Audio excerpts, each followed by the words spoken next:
Hey, this is the SCRABBLEMAN once again. I've got myself here a game that I played recently on ISC, on the Internet Scrabble Club a few days ago.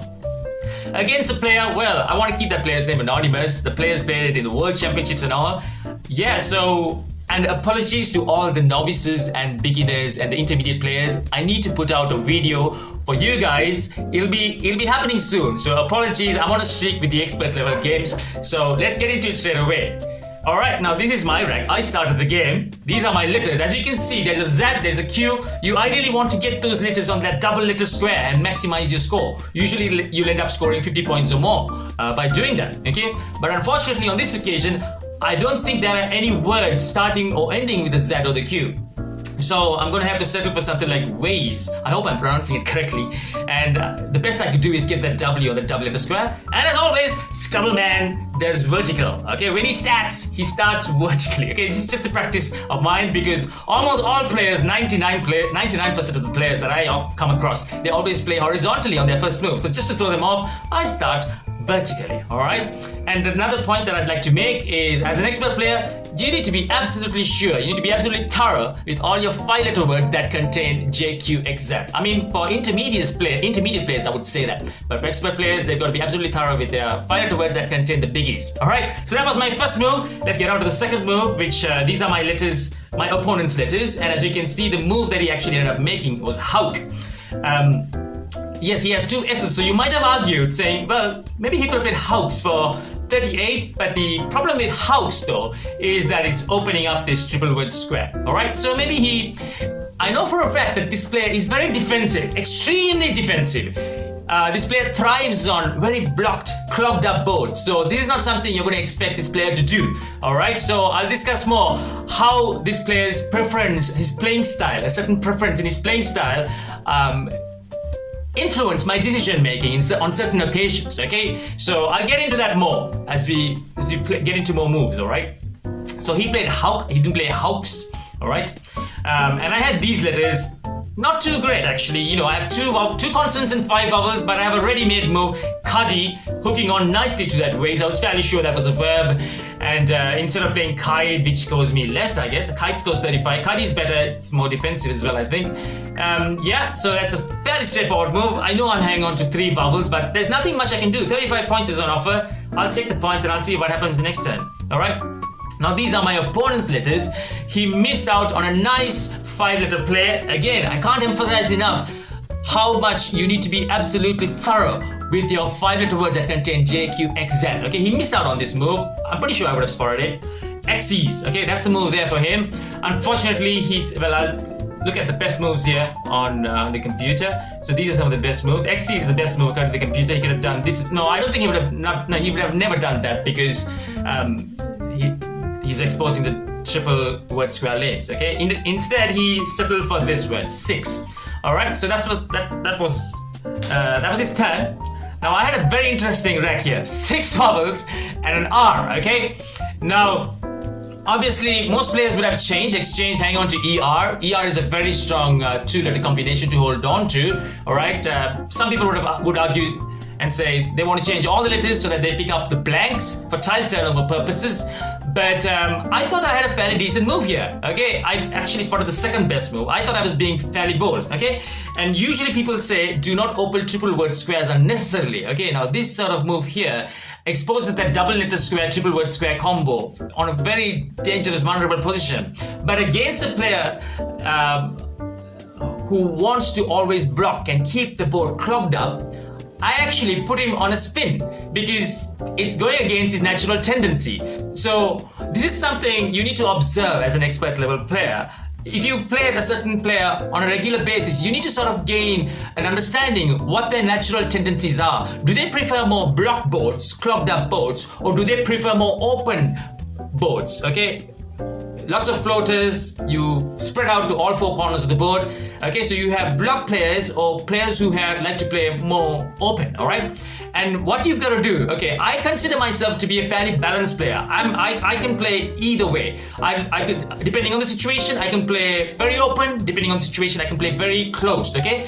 And if I figure out my opponent veers towards a certain style, has a certain emphasis on his or her playing style, I'll purposely do the opposite. So if my player thrives on open boards, I play some players who thrive on open boards, okay? One of my favorite sparring partners, he loves open boards. So if all things are equal, I go for the more conservative blocked moves, okay? All things being equal, that is, okay? Whereas on this occasion, the player that I'm playing against, I know for a fact he loves closed, clogged up boards. So I'm intentionally going to do the opposite to put that player on a spin, put him in an area, in an ecosystem that he can't thrive in, all right? So I would say the best of the best Scrabble players can thrive on any type of board, on an open board or a closed board, okay? But the players who tend to level off, who tend to plateau, they seem to have a certain style, okay? And that can't take you far as a Scrabble player, because when you're faced with a situation, it's the opposite of what you're used to, you're going to struggle, all right? So, yeah, so when I made that move, I wasn't at all in any discomfort because I knew that would put him in a spin. I know if the chances are he's going to score 40 points, but if he didn't have that opportunity, he's going to put him on a spin. He's going to focus on blocking that triple word square, all right? So the best move there was Zoeia, which I should have spotted. Okay, definitely that's a better move because you hang on to a vowel and a consonant instead of two vowels and a consonant with Zoe, as you can see. All right, so yeah, so that was a bit of a miss on my part, but I was quite proud of myself to have made this move because not many players would have had the boldness to make this sort of move, to expose themselves in such a way. But I was fairly sure that was the correct move against a player of this type who thrives on closed boards, all right? Okay, now let's see what the letters he has. Okay, so again, he also has awful letters, okay? 5 vowels, a consonant and a blank, okay? And now he's going to make his priority to block me, you know, to take away that opportunity with that triple word square, all right? So that's exactly what he did. It's a fairly reasonable move. I think that's fairly reasonable. There's ease there as well, but no, he'd rather play ease here because that's a fairly obvious opening for me. All right. Now these are my racks. These are my letters on my rack. Now, rather frustrating because I'm not too far away from a bonus, but I don't have any of the correct floating letters to make a bonus. An M, an L, or a T, or an L. All of those would have made helps form 8-letter word for me. Unfortunately, none of those floaters are available. So, yeah. So, on the one hand, I want to play as many tiles as I possibly could. But on the other hand, if I could preserve some tiles for bonuses, I'll do that as well. So it's a striking a balance between all those factors, okay? Between tile turnover and preserving letters that are going to help you score bonuses, all right? So Gora is there as an option. I was desperately trying to hold on to some combination of RE, A-R-E or I-E-R. And I thought for myself the best, and I wanted to also take away the triple letter square just above that E of Zoya, first E of Zoya. So I thought Dago was good, and I like IER. Okay, I did think of moves such as dog ears, which would get rid of lots of letters, ideal for tile turnover, but the I leave didn't appeal to me. IER was a fairly good leave, and I thought Dago is good enough. All right, so there are these other options as well. No, I don't think hanging on to the G is good. Unless you have the N, I and G, I mean, it's not a great idea to hang on to the G as a bonus friendly letter. So there's Dago as well, which is what I did. All right, so that was my move.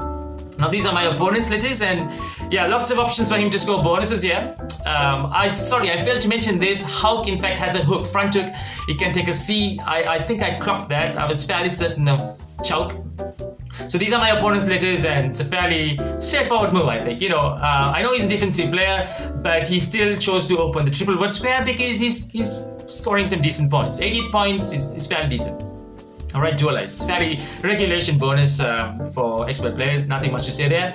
And the next turn, I myself picked up a bonus. I was fairly lucky to have given the spot as well because I don't think I had a spot before he played this bonus. So it's a fairly straightforward bonus here for the expert players. Limiter or limiter, however you want to pronounce that word. Limiter or limiter.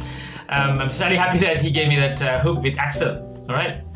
So it's bonus gallo now, all right? So this little juncture of the game, you're going to see lots of bonuses. So these are my opponent's letters. So he picked up the right letters to play Dystonia. So kudos to him. Now he's ahead by 30. Now, okay, while he's thinking of playing his bonus, these were my letters, okay? And I straight away clocked Predator. I straight away saw Predator as a 9-timer, as they would say. Triple. And I was desperately hoping he wouldn't play anything through that D. But I also, again, this is another thing that I emphasize, even for beginners, even for novices, even for intermediate players. You may have your ideal move, okay, that's going to score you 100 points, okay? But don't sit on it.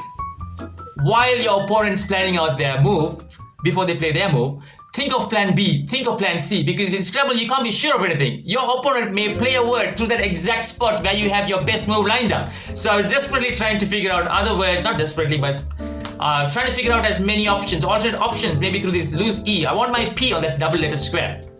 So I did see Pro Trade, a few other vertices there, and end with the E. And unfortunately for him, well, sounds funny. He played the bonus. Fortunately, he did play a bonus, but unfortunately for him, he didn't block that D opening.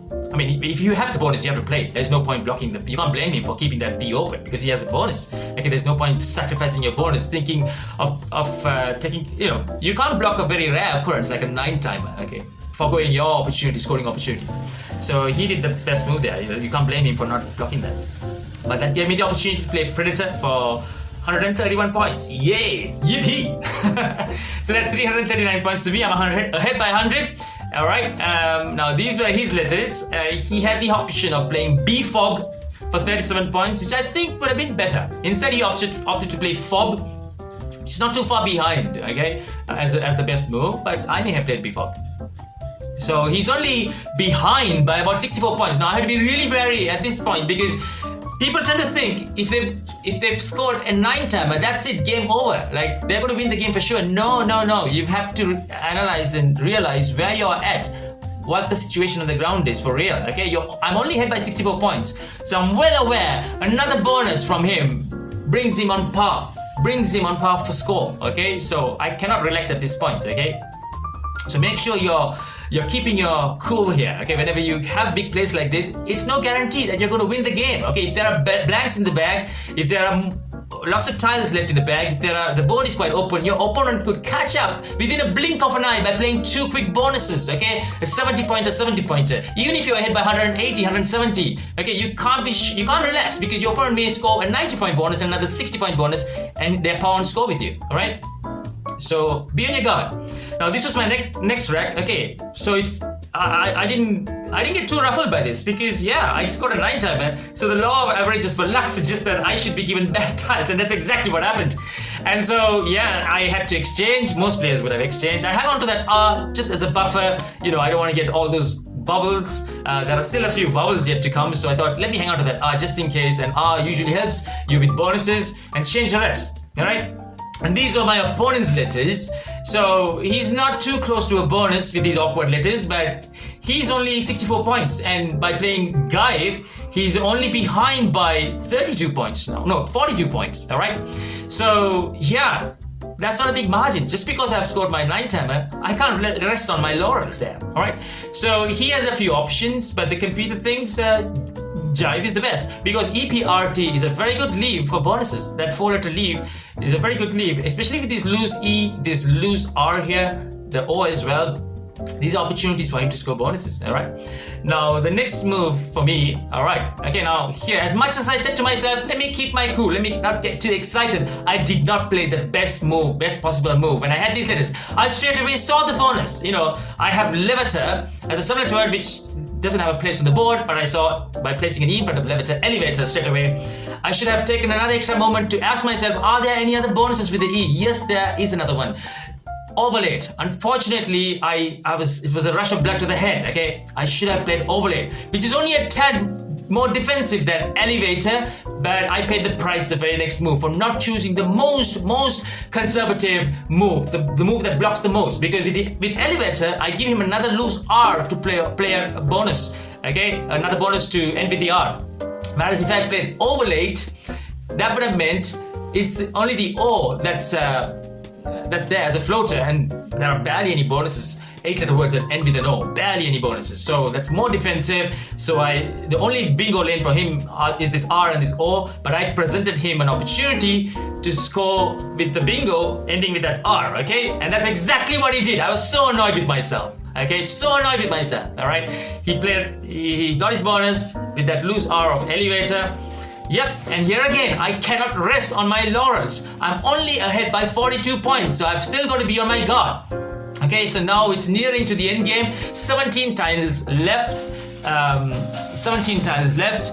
So I have to now figure out how I could lose this game and block out potential opportunities for him to make a comeback. Okay, now before I played my turn, the only way he's going to be able to score a bonus on this board is by hooking on that C to Hawk and making Chouk. Okay, there's no other place on this board for him to score a bonus unless he's able to squeeze a bonus through that P. He's got to make that OP hook, and it's going to be very difficult, very unlikely even that sort of opening there. Okay, there are no S's, no blanks, so his only hope of making a play that's going to damage me is by playing a bonus that hooks on to Hawk. Okay, so that was my priority, and I jumped on it straight away, and no point playing a move like lunch for 3 points extra because that still exposes that Hawk hook. There's another C to come, okay, another C with the unseen tiles, so I played Hun, okay, and the computer agrees with me that Hun is in fact the best move. Hun takes the front hook, as you all know, but there are no S's, so this is why it's very important to observe what letters are yet to come. You know, you have to have one eye on your tile tracking sheet, okay, especially as an expert player. All right, now, contrary to what my intentions are, my opponent would want to open up. Okay, now that his only possible bonus lane is blocked, he's going to try and create another one for himself, and that's exactly what he did. He took a long while to think of this move, and he made Umbo, and a very good move, because Umbo, with the letters yet to come, takes on 3 hooks with the letters yet to come. It can take a J, an R, and a G. All right. There may be another hook I may be missing. I'm not sure whether if Bumbo is a hook. Let's see what hooks Umbo has. Yeah, Bumbo is also a hook. So in fact, there are 4 hooks: the B, the G, the J, the R. Okay, out of the letters yet to come. Okay, so very good move by him. So I cannot relax at that moment. All right. So he's just put something into the mix, thinking, am I going to be wise enough to block that opening? Okay, so he has to chance his arm down. Okay, so he's only behind by his 51 points, and now I have made it my absolute priority to block that opening. Okay, because like I said to you, it's very, very unlikely he's going to be able to fit one through that row 14, hooking onto that P. Chances are he's going to score a bonus hooking onto that Umbo, okay? Gumbo, Jumbo.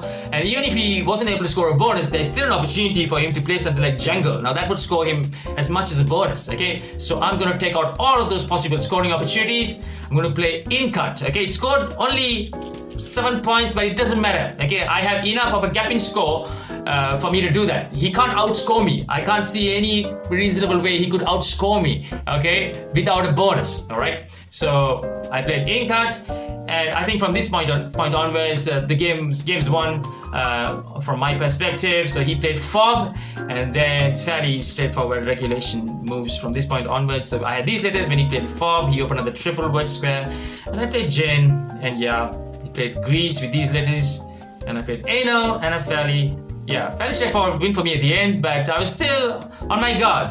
Okay, with moves like Hun, he could have still won the game. In Cut, you know, that was a very crucial moment there. I was a bit under pressure. All right, so I hope you learned something from this annotated game. As promised, I will do an annotated game for juniors, for intermediate players, for beginners soon. Okay, my apologies. So I'll see you again soon. Oh, as they all say on these YouTube videos, please subscribe to my channel. Please comment, you know, if you thought of anything else, like if you didn't agree with some of my wisdom or my comments, please make comments on the comment section below, and I want to hear from you what you thought of as well. And also subscribe to my channel. That would mean a lot to me. All right, okay, take care, bye bye.